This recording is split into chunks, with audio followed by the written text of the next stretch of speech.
मानव निर्मित वस्तुओं के बारे में हम लोग पढ़ रहे हैं। मनुष्य जो भी बनाता है वो मानव निर्मित वस्तु होता है। बहुत सारी चीजों के बारे में पढ़े। घर में जितनी चीजें लगती है मनुष्यों द्वारा, बहुत सारी हम औषधियाँ खाती हैं वो भी मनुष्यों के द्वारा बनाई गई हैं। सुबह के शुरुआत में घर में जब भी हम उठते हैं, काम जितना भी करते हैं, प्लास्टिक का मग, जग, ब्रश, वो सारी चीजें हमारी क्या है, मानव निर्मित है। रात में सोने जाते हैं, चादर बिस्तर जो भी यूज करते हैं वो सब मानव निर्मित है। ये आप आगे पढ़े हैं। और जो हम कपड़ा पहनते हैं वो भी हमारा मानव निर्मित है, जो कि दो तरह का होता है वस्त्र हमारे। एक हमारा प्राकृतिक रेशों से तैयार होता है और एक हमारा कृत्रिम। तो कृत्रिम वाले को क्या कहेंगे, संश्लेषित रेशों से निर्मित। उसमें प्राकृतिक में कुछ रेशा मिलाया जाएगा कृत्रिम और वो बन जाएगा संश्लेषित रेशा। अब प्राकृतिक क्या है, सूती कपास से और ऊनी कपड़ा भेड़ या पश्मीना बकरियों से, और रेशमी वस्त्र जो हमारा है रेशम कीट से तैयार होता है। ये तो हमारा प्राकृतिक हो गया, इन्हीं से ही ये मिलेगा, इसके अलावा और किसी चीज से नहीं मिलेगा। लेकिन जब इन्हीं रेशों में कुछ कृत्रिम रेशा मिला दिया जाएगा तो पॉलिस्टर, डेक्रान, टेरिकॉट, ये कपड़े हमारे पास मिल जाएंगे। ठीक, रेयान, ये सारे अलग अलग हमारे संश्लेषित रेशे प्राप्त हो जाएंगे। अब इसके बाद एक और चीज है जो मनुष्य द्वारा बनाया गया है, प्लास्टिक। ठीक, प्लास्टिक का उपयोग हम हर जीवन में करते हैं। सुबह से शाम तक अगर प्लास्टिक की वस्तुएं न रहे तो हम क्या काम कर सकते हैं। उनके बिना हमारा कोई भी कार्य नहीं हो सकता है। नहाने के लिए मग चाहिए, बाल्टी चाहिए, ब्रश के लिए चाहिए, पेस्ट भी उसी प्लास्टिक में ही रख के आता है, और खाने पीने की जितनी भी चीजें हैं सब प्लास्टिक में ही आती हैं। तो वो हमारे जीवन का एक अभिन्न अंग है। लेकिन यह भी नहीं कह सकते हैं कि प्लास्टिक का उपयोग बहुत ही अच्छा है तो बुरा भी बहुत है ना? अब हम प्लास्टिक को दो भाग में बांट दिया गया है।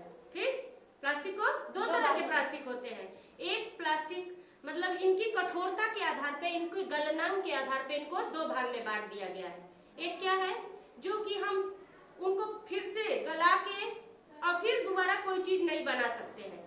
ऐसे प्लास्टिक जो गला दिए, नरम हो गया, अब फिर जब टाइट, कभी कभी कोई प्लास्टिक आप देखते हैं कि गर्म करेंगे तो एकदम नरम हो जाएगा, हो जाएगा ना, खूब मुलायम हो जाएगा, और जब से ठंडा होगा वो टाइट हो जाएगा। ऐसा प्लास्टिक थर्मोप्लास्टिक है। कौन सा प्लास्टिक? थर्मोप्लास्टिक। हाँ, थर्मोप्लास्टिक का यही गुण होता है कि गर्म करेंगे तो वो नरम हो जाएगा, और हाँ, जैसे आप इसको क्या करेंगे, गर्म करेंगे तो ये नरम हो जाएगा ना, और जैसे ही बात टाइट हो जाएगा।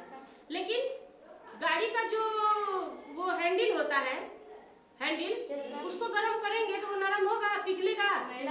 नहीं पिघलेगा, वो टाइट रहेगा। वो उसको हम पुनः दोबारा नहीं बना सकते हैं कोई भी चीज। तो जो प्लास्टिक पुनः बनाया जा सकता है कोई दूसरी चीज का, इसका चक्रण किया जा सकता है, इसको गला के, आप कबाड़ी वाले को देखते होंगे, आता होगा आपके पास, वो कुछ ही प्लास्टिक को लेता है, कुछ को आपसे हटा देता है। वो उन प्लास्टिक को लेता है जिनका पुनः वो चक्रण किया जा सकता है। जैसे कि ये बोतल और ये इस तरह का डब्बा और इस तरह के डब्बों को वो ले लेता है। अगर ऐसा कोई बर्तन देंगे जिस तरह ये वाला है, ठीक, यह क्या है, थर्मोसेटिंग प्लास्टिक है। क्या है? थर्मोसेटिंग। हाँ, इस तरह का जो प्लास्टिक है थर्मोसेटिंग प्लास्टिक कहते हैं इसे। इसको हम पुनः चक्रण नहीं कर सकते हैं, इसे दोबारा किसी चीज में परिवर्तित नहीं कर सकते हैं। लेकिन शीशे वाला बोतल होता है, हाँ, वो तो कांच है, वो अलग चीज है। ये प्लास्टिक की बात हम कर रहे हैं कि जिन प्लास्टिक को गला के फिर दोबारा हम दूसरी चीज बना ले, वो क्या है, थर्मोप्लास्टिक। और जिनको गला करके दोबारा कोई दूसरी चीज नहीं बना सकते हैं वो है थर्मोसेटिंग प्लास्टिक। इनका पुनः चक्रण नहीं किया जा सकता। अब देखिए, इसी तरह प्लास्टिक के गलने के ही आधार पे हम चीजों को दो भागों में बांट देते हैं। किसी भी पदार्थ को गलना एक निश्चित समय पे निश्चित ही होता है कि कोई भी वस्तु एक निश्चित समय बाद गल के खत्म हो जाएगी। कागज को रख दीजिए, कपड़ा रख दीजिए मिट्टी में, कुछ दिन बाद खत्म हो जाएगा ना। कैसे खत्म हो जाता है ये? सड़ जाता है। कौन सड़ा देता है? मिट्टी में जो जीव, सूक्ष्म जीव होते हैं, उसको गला के एकदम उसको सूक्ष्म अपघटित कर देते हैं, यानी घटा देते हैं, कम कर देते हैं। ठीक, ऐसे पदार्थ जो कि जमीन में या फिर कुछ दिन रखने के बाद धीरे धीरे नष्ट हो जाए, खत्म हो जाए, जैसे कि आप सब्जी का छिलका खेत में डाल दीजिए, हाँ? कुछ दिन बाद खत्म, मिट्टी में मिल गया। कपड़ा डाल दीजिए, कोई मिट्टी में ढक दीजिए, कुछ दिन बाद वो भी गल के खत्म हो जाएगा। पेपर रख दीजिए, वो भी खत्म हो जाएगा। फलों का छिलका डाल दीजिए, वो भी खत्म हो जाएगा। यानी कि जो चीजें जमीन के अंदर डालने पे कुछ दिन बाद नष्ट हो जाती है, समाप्त हो जाती है, अपघटित हो जाती है, उन पदार्थों को हम कहते हैं जैव निम्नीकरण। क्या कहते हैं? जैव निम्नीकरण, यानी कि खत्म हो जाएगा।